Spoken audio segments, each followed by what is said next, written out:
Hey everybody, we finally got another knife review here. Going to be doing it on the Buck Mayo TNT today.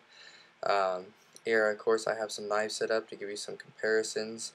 Um, Here we have the Buck Mayo TNT, of course, and we have it next to a Buck Waimea, which you can see is much smaller, more of a gentleman's folder. Um, then, of course, we have here the Sage 2, which is one of my typical EDCs. So about the same length there, about the same size as you can see. And then we have in comparison with a larger folder, Spyderco Military, which completely shrinks the TNT, as you can see here. So those aside for now, I'll be going over the specs on the Buck Mayo TNT. Maybe some lighting would be better. This thing is light, first of all, for a titanium folder at 2.7 ounces. The close length on it is 4 1/8 of an inch. The blade on it is 3 1/8 inch, and then of course that'd make the overall length 7 1/4 inches. It is a drop point blade, as you can see, and it does feature a Boss heat treat. I gotta bring that up because now that you guys can actually read this, you can read that says Boss, and it's got the Boss flame and made in USA. So that's pretty cool. And it is a Tom Mayo collaboration. So as you can see there, it's got the M for Tom Mayo and a buck underneath for them producing it. Some more history. Tom Mayo is a custom knife maker in Hawaii, and I believe the majority, if not all, his folders are titanium handled, and he works with a few different types of steels. But with that being said, because he is a custom knife maker, all of his knives cost $1,000 plus. You can find them used, or if you're lucky, new, over on the exchange on Blade Forums or any of your forums. But maybe for just under $1,000. But typically, you're gonna be looking about $1,000 if you're looking for some of his work. That's why I'm really a big fan of the Waimea and the TNT from Buck, because he did a collaboration with them. Buck is able to make his knives or his designs affordable. So very happy for that. As far as the blade goes, it's a super thin, very high hollow grind, all the way to the top, so it's kind of similar to the Sebenza. This thing is a slicer. I really love the relief edge on this thing. It's that secondary bevel here that you can see. It's very high, just like that of Spyderco knives. So makes for a great slicer. This thing is very sharp. Another interesting thing that I really liked about this was the ease of sharpening on this. Now, I don't know if it's because of Boss's heat treat that made it so easy for me to sharpen, or if it's just the blade geometry.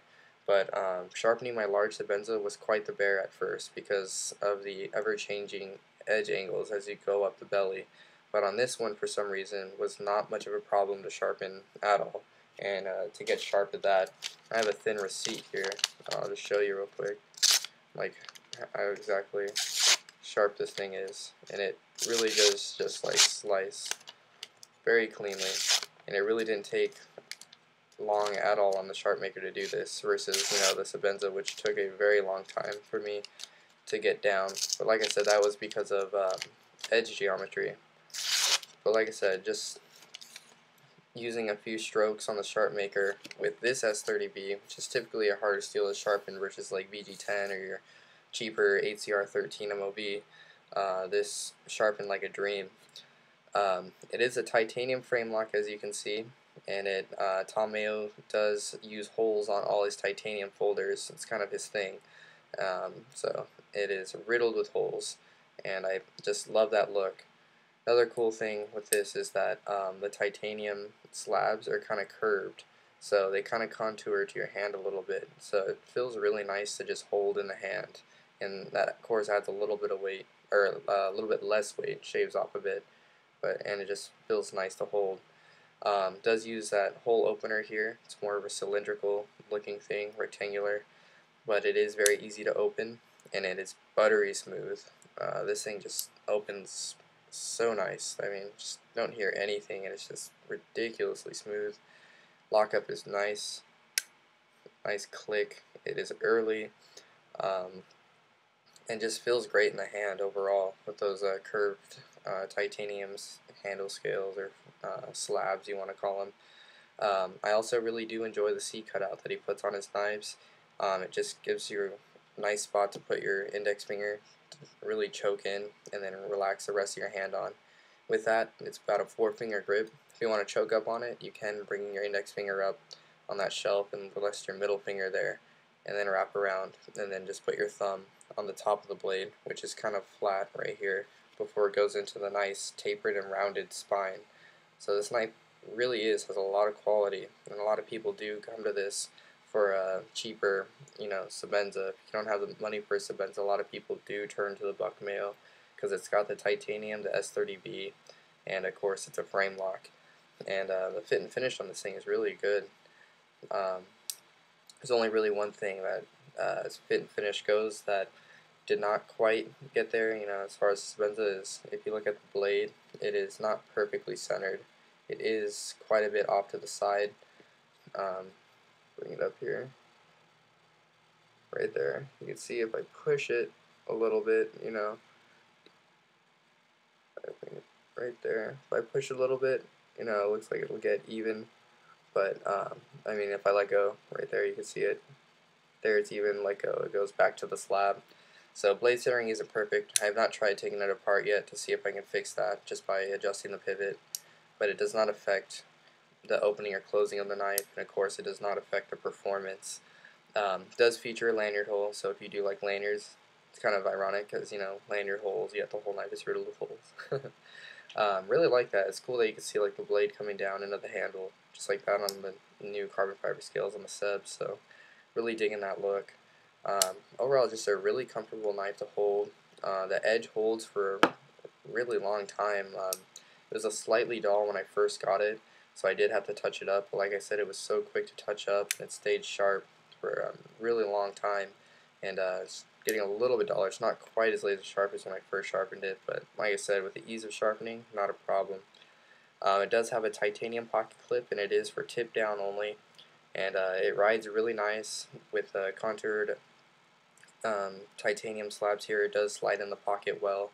The clip is not quite as good as the Sebenza's with that dual ripple, and I did wish this tab was a little bit lifted up higher like that on the Sebenza, so it's easier to get in and out of the pocket, or get in, I should say.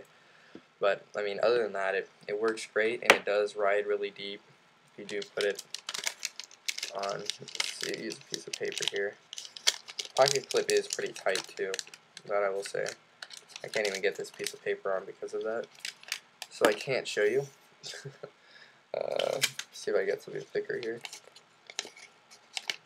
There we go. So if you're looking out of the pocket, that's all you see. So it does ride really nice and low. So that's all you're going to see out of the pocket with this clip.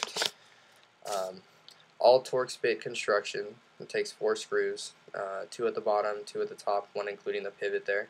So it would be easy to take apart.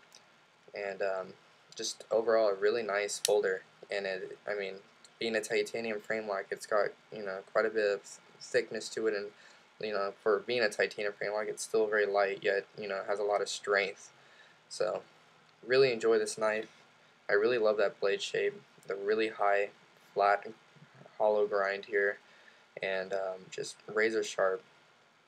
And yeah, I mean, I don't think I can talk this up any better. I mean, like I said, the only con I can really find on it is the fact that the blade's not centered perfectly, and maybe if if you like maybe being tipped down right only, that could be a con as well, but it does not bother me one bit. So that is the Buck TNT Tom Mayo collaboration, and just overall just a fantastic knife. I love it. Buttery smooth, ergonomics feel great, sharp, edge lasts long, easy to sharpen, and just looks cool, especially with all those holes in there. So yeah, if you guys have any questions, comments, anything I missed or didn't cover, just go ahead and shoot me a comment or message. If you're wondering about the lock bar here sideways, it does go out a little bit more, so it is easy to push over. So as you can see here, it's not like completely flush with the handle, so it is easy to get your thumb in there. It is easy to just push out a little bit and then close, and buttery smooth. Alright guys, take it easy, and yeah, Buck Mayo TNT.